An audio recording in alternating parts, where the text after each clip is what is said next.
Hello everyone, welcome to the next episode of the Kosciuszko Foundation online concert series, formerly known as Quarantine Jazz.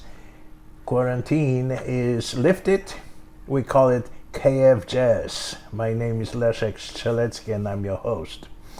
Our guest today is a guitar player, also composer, arranger, band leader, and occasionally even a producer, originally from Zywiec in southern Poland, now based in New York, and his name is Pawel Ignatowicz.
We've been just listening to the original composition by Pawel Ignatowicz titled Pre-Dawn.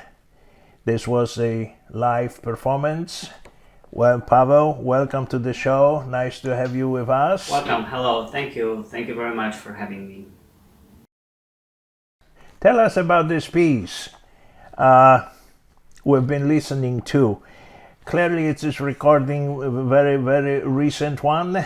And we see, so tell us about the members of this band, the circumstances for that, and how this all came about. So the piece, that's a ballad, medium ballad that I wrote for the record that I've done, my recent record, entitled Here and Now.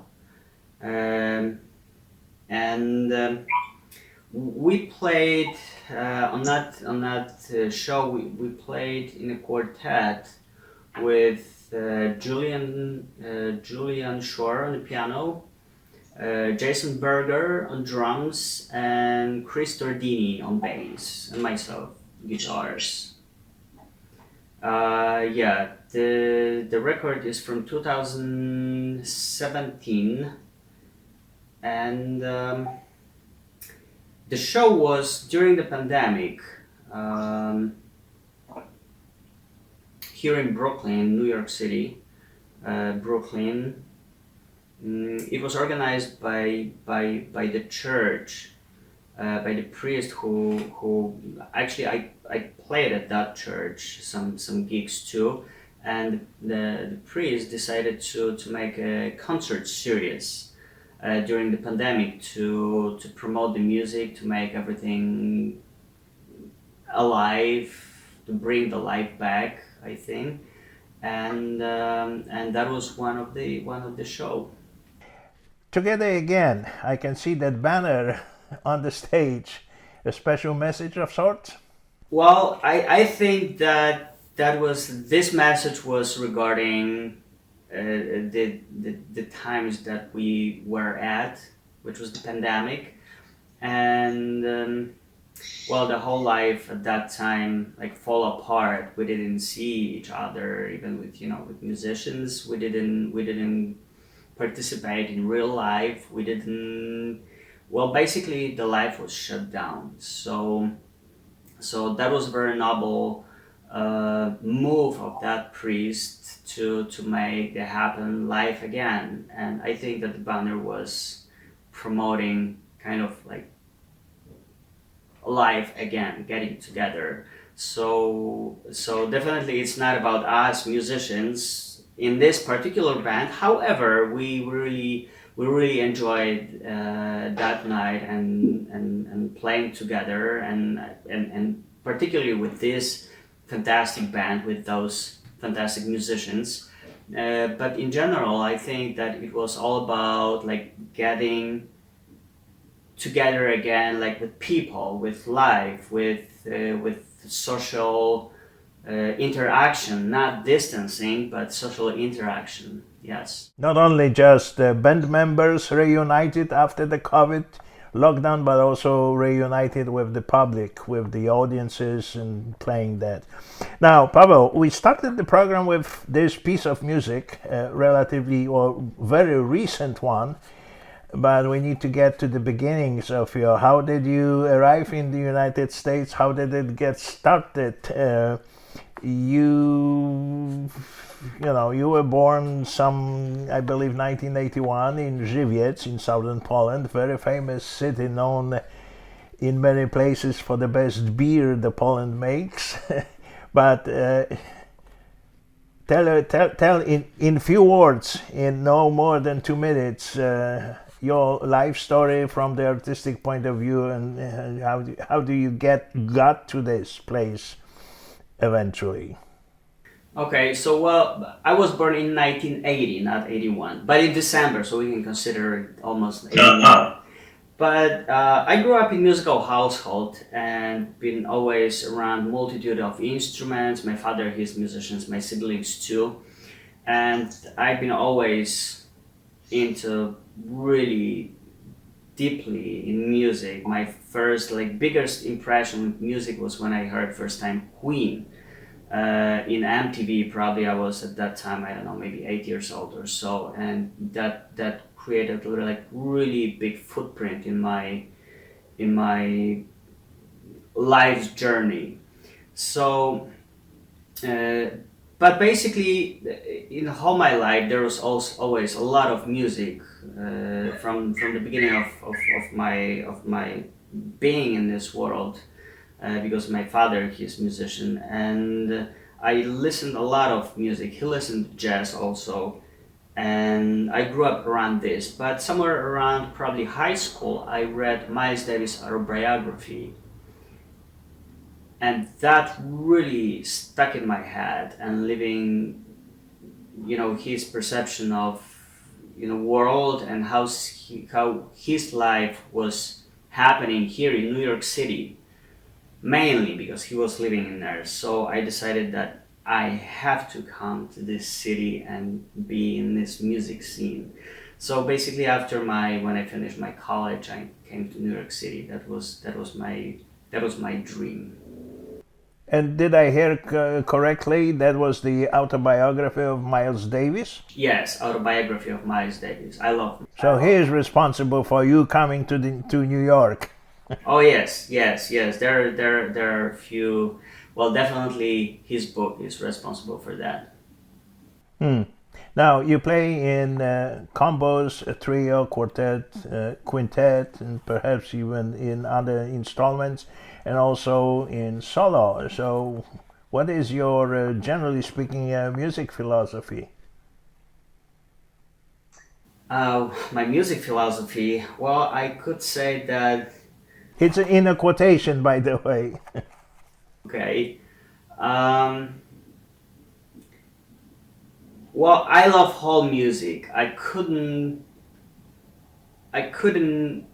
live by genres that I play. I don't even like the word jazz, because it is kind of like a drawer. You categorize it, right? So, well, music is a language. It's the same like being an artist, like visual artist. Like, for instance, Picasso.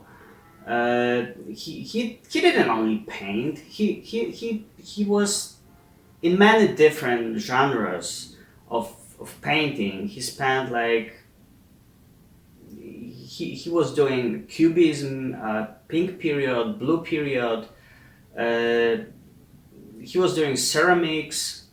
So he was doing lots of different things. He was just expressing his artistic soul. And I think, and I believe that an artist should do the same, not just only stick himself to just only one genre and one particular band that he's doing, but an artist should expand the possibilities of music and do and work on many different platforms. And I'm glad that we came with Miles Davis and as one of the influences in your music.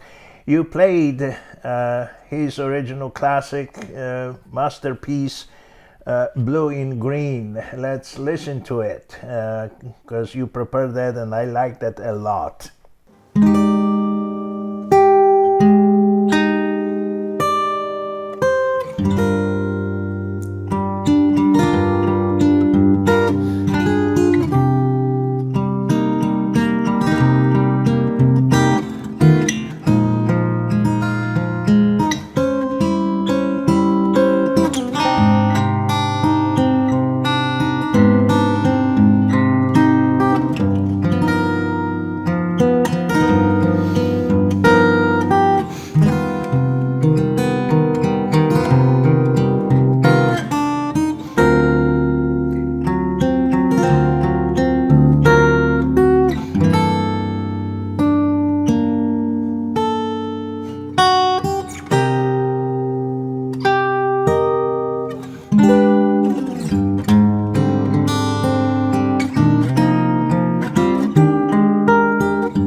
Well, that was Miles Davis and the way you interpret his music now. So let's talk about your music inspirations. When listening to your music at times, I feel like I would hear Pat Metheny.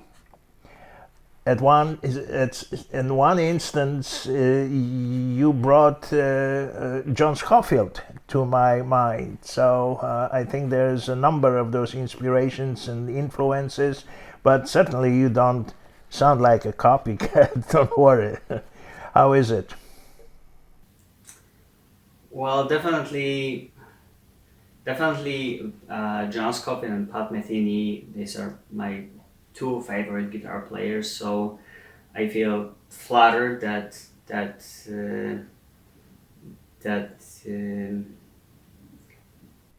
I recognize them. That you recognize this. Yes. However, like every artist would like to be just himself. So I'm trying to play my own things, but definitely these are one of my biggest inspiration as far as guitar, but basically my musical inspirations are everywhere. Like my first impressions, I said before, it was the band Queen, Freddie Mercury, Brian May, the whole band, their musical ideas, Coltrane, Miles Davis.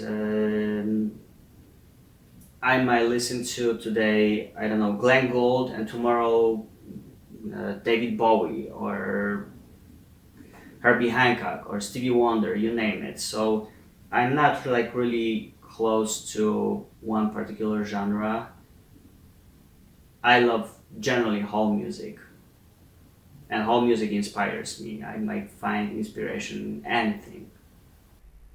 And that brings us to the next piece of music that I hear being considerably different from the previous two that were, at least in my perception and my response, quiet, peaceful, contemplative, introvert, so to speak.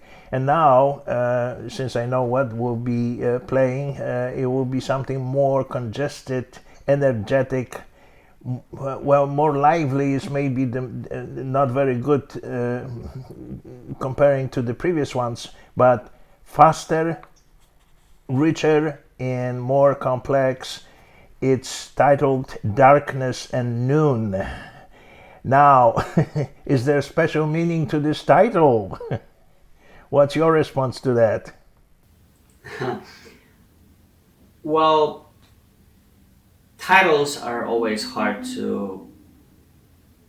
It's always hard to name the tune. You could name it, I don't know, whatever, but you would always like to find something that is corresponding, the title that is corresponding to the tune. And well, I felt that this tune was like definitely very, very dark vibe. And all of a sudden one day, just the book came to my hands under this title, Darkness at Noon, so I borrowed that. I was wondering whether there was any connection to a very well-known classic by Arthur Koestler, Darkness at Noon. But that also brings me to, reminds me of Jan Ptaszyn Wróblewski, which we all know who is he, and he had the same problem with titling his compositions. So he decided quite openly, okay, screw it, forget it, we'll just call it whatever, like Szczerz się szczerzuj, and that really didn't mean anything, but the piece was very hitting on imagination. So anyway, why don't we listen to this piece of music, Darkness and Noon?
So this was Darkness at Noon. It wasn't very dark to me, but it was noon. Pawel Ignatowicz is scheduled to appear, and I'm addressing that particularly to those who live in and near Washington D.C. and also some other places. He will be kicking off the new jazz series that will be held at Blues Alley Jazz Club in Washington D.C. So happens that Kosciuszko Foundation joined forces with the management of that club, particularly its owner Harry Schnipper, and we already have unscheduled a series of concerts. The one on Monday, September 12th, that Pawel Ignatowicz will come with his quartet, will be the premiere of that entire series, and hopefully it will be met with some interest by the public and will be able to continue in the future. Paweł also, I happen to know, will be in Philadelphia a couple days later at the Chris's Jazz Cafe there, and so congratulations to you, Paweł. I'm eagerly awaiting your arrival, and thank you for the participating in this program. And to you, the wonderful viewers, thank you for your interest in watching this program. Paweł, thank you very much. See you soon. Thank you very much for having me here. Thank you very much. And I'm very, very, very excited to play at Blues Alley and Chris's Cafe in Philadelphia. And I would love to see you all in Philadelphia and Blues Alley in Washington D.C. I think that there is going to be a great performance. I have fantastic musicians with me. There's going to be a quartet, and we have some new tunes, and this should be a very exciting evening. So I hope to see you there. Thank you very much. Again, thank you very much, and see you in the next program.